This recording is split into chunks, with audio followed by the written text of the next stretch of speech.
ایک چرواہے کا عجیب واقعہ۔ جنگ خیبر کے موقع پر ایک چرواہا حضور اقدس صلی اللہ علیہ وسلم کی خدمت میں آیا۔ وہ یہودیوں کی بکریاں چرایا کرتا تھا۔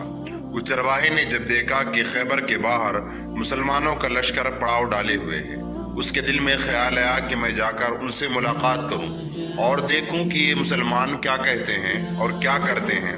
چنانچہ بکریاں چراتا ہوا مسلمانوں کے لشکر میں پہنچا اور ان سے پوچھا کہ تمہارے سردار کہاں ہیں؟ صحابہ کرام نے بتایا کہ ہمارے سردار حضور صلی اللہ علیہ وسلم اس خیمے کے اندر ہیں۔ پہلے تو اس چرواہے کو ان کی باتوں پر یقین نہیں آیا۔ اس نے سوچا کہ اتنے بڑے سردار ایک معمولی سے خیمے کے اندر کیسے بیٹھ سکتے ہیں۔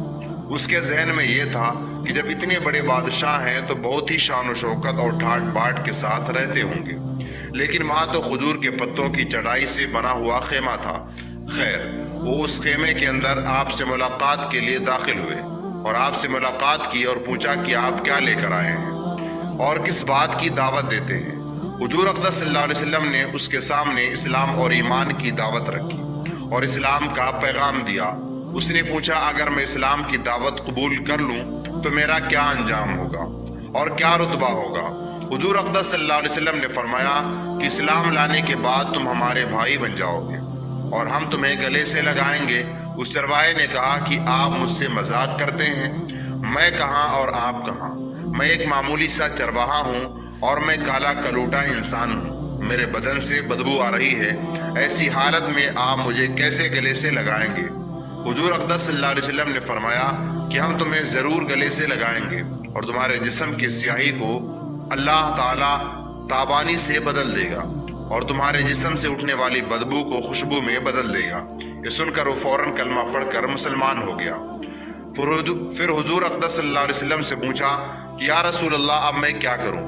آپ نے فرمایا کہ تم ایسے وقت پر ایمان لائے ہو کہ نہ تو اس وقت کسی نماز کا وقت ہے کہ تم سے نماز پڑھوائیں، نہ بھی روزے کا زمانہ ہے کہ تم سے روزے رکھواؤں۔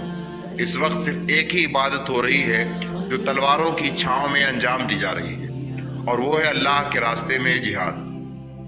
اس چرواہے نے کہا یا رسول اللہ میں اس جہاد میں شامل ہو جاتا ہوں، لیکن جو شخص جہاد میں شامل ہوتا ہے اس کے لیے دو صورت ہوتی ہیں، غازی یا شہید۔ تو اگر میں اس جہاد میں شہید ہو جاؤں تو آپ میری کوئی ضمانت لیجیے۔ حضور اقدس صلی اللہ علیہ وسلم نے فرمایا کہ میں اس بات کی ضمانت لیتا ہوں کہ اگر تم اس جہاد میں شہید ہو گئے تو اللہ تمہیں جنت عطا فرمائے گا اور تمہارے جسم کی بدبو کو خوشبو میں بدل دے گا اور تمہارے چہرے کی سیاہی کو سفیدی میں بدل دے گا۔ چونکہ وہ چرواہا یہودیوں کی بکریاں چراتا ہوا وہاں پہنچا تھا، اس لیے حضور اقدس صلی اللہ علیہ وسلم نے فرمایا کہ تم یہودیوں کی جو بکریاں لے کر آئے ہو ان کو جا کر واپس کر دو، اس لیے کہ یہ بکریاں تمہارے پاس امانت ہیں۔ اس سے اندازہ لگائیے کہ جن لوگوں کے ساتھ جنگ ہو رہی ہے، جن کا محاصرہ کیا ہوا ہے، ان کا مال غنیمت ہے، لیکن چونکہ وہ چرواہا بکریاں معاہدے پر لے کر آیا تھا، اس لیے آپ نے حکم دیا کہ پہلے بکریاں واپس کر کے آؤ، پھر آ کر جہاد میں شامل ہونا۔ چنانچہ اس چرواہے نے جا کر بکریاں واپس کی اور واپس آ کر جہاد میں شامل ہوا اور شہید ہو گیا۔ جب جنگ ختم ہو گئی تو حضور اقدس صلی اللہ علیہ وسلم لشکر کا جائزہ لینے گئے۔ ایک جگہ آپ نے دیکھا کہ صحابہ کرام کا مجمع لگا ہے۔ آپ قریب پہنچے تو ان سے کہا کہ کیا بات ہے؟ صحابہ کرام نے کہا جو لوگ جنگ میں شہید ہوئے ہیں ان میں سے ایک آدمی ایسا بھی ہے جس کو ہم میں سے کوئی نہیں جانتا ہے۔ آپ نے فرمایا مجھے دکھاؤ۔ جب آپ نے دیکھا تو فرمایا تم اس شخص کو نہیں پہچانتے مگر میں اس شخص کو جانتا ہوں۔ یہ چرواہا ہے اور یہ وہ بندہ ہے جس نے ایک بھی سجدہ نہیں کیا، اور میں اس بات کی گواہی دیتا ہوں کہ اللہ تعالیٰ نے سیدھا اس کو جنت میں پہنچا دیا ہے، اور میری آنکھیں دیکھ رہی ہیں کہ فرشتے اس کو غسل دے رہے ہیں اور اس کے چہرے کی سیاہی سفیدی میں بدل گئی ہے اور اس کی بدبو خوشبو میں تبدیل ہو گئی ہے۔